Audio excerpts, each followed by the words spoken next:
আচ্ছা, তো এর পরেরটা হলো আপনার কি একটা দেখলাম হলো আপনার যেটা ডেইলি স্যালারি দেয়, হ্যাঁ। এরপরটা হলো আপনার মান্থলি হিসাব করবে, দরজাটা চাপান, বাইরে সারাক্ষণ চিল্লাচিল্লি লাগায় রাখে।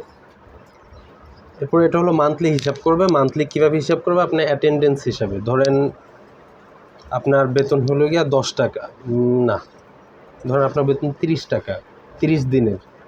এবার আপনি মাসে যদি 28 দিন আসেন তাহলে আপনার বেতন দিবে কি 28 টাকা। তো মান্থলি হিসাব, মান্থলি বেতন দিবে, কিন্তু আপনার অ্যাটেন্ডেন্স হিসাবে। অ্যাটেন্ডেন্স মানে হলো উপস্থিতি। আপনি যে কয়দিন গাইন খাবেন ওই কয়দিনের টাকা ক্যান্সেল, উপস্থিতি অনুযায়ী আপনার স্যালারি দিবে। তো এটাও আমি করে নিই, একটু ধরেন এটাও দেন, এভাবে ধরেন। প্রথমে হলো কি নেম, তারপরে হলো স্যালারি, তারপর হলো অ্যাটেন্ডেন্স,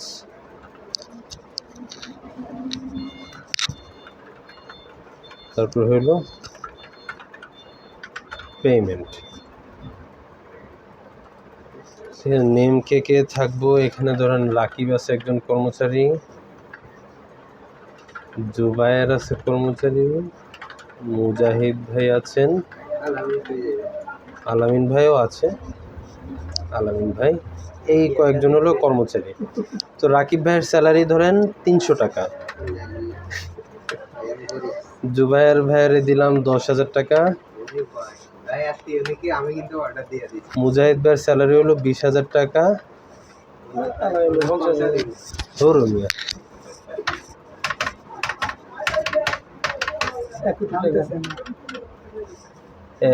একক দশক শতক হাজার কোটি, সরি একক দশক শতক হাজার অযুত নিযুত লক্ষ 10 লক্ষ, আরেকটা শুন 1 কোটি টাকা।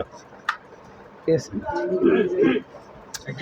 এবার কথা হইলো এখানে আমি দিয়ে দিলাম যে কত টাকা কার স্যালারি।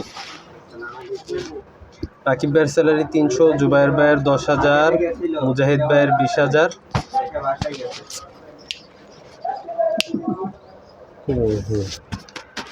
এবার কথা হলো কে কতদিন উপস্থিত ছিল। রাকিব ভাই একটু কে কতদিন উপস্থিত ছিল, এবার হলো এটা বিষয়।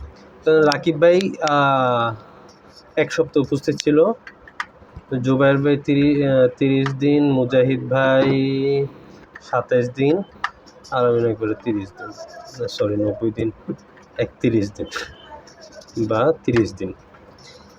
ঠিক আছে, কয়দিন উপস্থিত ছিল ওটা তো আমাকে ম্যানুয়ালি দিতে হবে। ওর পেমেন্টের বিষয় এটা একদম সিম্পল। এটার মেইন বিষয়টা আমি বলি। আমি এখানে যেন এরকম জিজ্ঞাসা করতেছি যে 30 দিনের স্যালারি যদি 300 টাকা হয়, 7 দিনের স্যালারি কত?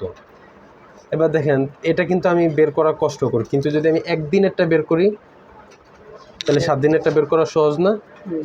যেমন ধরেন আমি বললাম একটা আমের দাম 5 টাকা, তো 3টা আমের দাম কত? এটা সহজ না? 3 × 5 = 15 টাকা। তো এখন আমার কথা হলো একদিনেরটা বের করতে হবে। তো একদিনেরটা আমরা কীভাবে বের করব?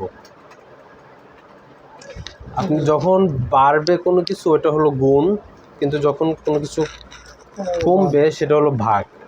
তো আপনার 300 টাকা হলো 30 দিনের স্যালারি। একদিনের স্যালারি কি কম নাকি বেশি? কম। তো এটা ভাগ দিব, কি দিয়ে ভাগ দিব? ধরেন আপনাকে কেন এরকম ভাগ দেবো আপনি সহজভাবে বুঝছেন। আপনার 30 দিনের স্যালারি যদি 60 টাকা হয়, একদিনের স্যালারি কত? তো 30 দিয়ে 60কে ভাগ দিলে একদিনের স্যালারিটা বেরোয় আসে কত? 2 টাকা। আচ্ছা, রাকিবের 60 টাকা স্যালারি দিলে কেমন হয়? 60 টাকা স্যালারি দিলাম রাকিব ভাই। রাকিব ভাইয়ের এমনি আউটসাইড ইনকাম আছে, শুক্রবার জুমার দিন। আচ্ছা, তো এবার আমি কি করব? প্রথমে সমান সমান দিলাম, আমি বললাম যে স্যালারিকে ভাগ দিব কত দিয়া? 30 দিয়া। পুরো স্যালারিটাকে যদি 30 দিয়া ভাগ দিই তাহলে আমার একদিনের স্যালারি কত ওটা চলে আসবে না? তো এই যে আমার একদিনের স্যালারি চলে আসলো। এবার কথা হলো একদিনের স্যালারিটাকে যদি আমি মোট উপস্থিত ছিল কতদিন ওটা দিয়ে গুণ দিই তাহলে আমার মেইন কত টাকা বেতন পাইবো ওটা চলে আসবে না? এই যে এতটুকু লেখার মধ্যে কি আমার একদিনের স্যালারিটা আছে না?